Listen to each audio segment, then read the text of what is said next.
Bakit ganun? Sa pagdedesisyon, ikaw ang ginagamit nila.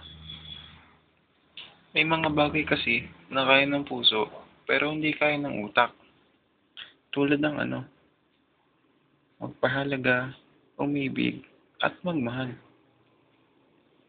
Ngunit alam mo bang dahil sa'yo maraming nasisirang kinabukasan? Ngunit alam mo din bang dahil sa'yo, maraming taong hindi nakakadarama ng tunay na kaligayahan? Ano bang dapat sundin? Ikaw o ako? Mas mataas ka sa akin.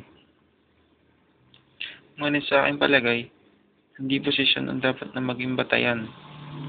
Tama ka, subalit ikaw ang may kakayahang magdesisyon.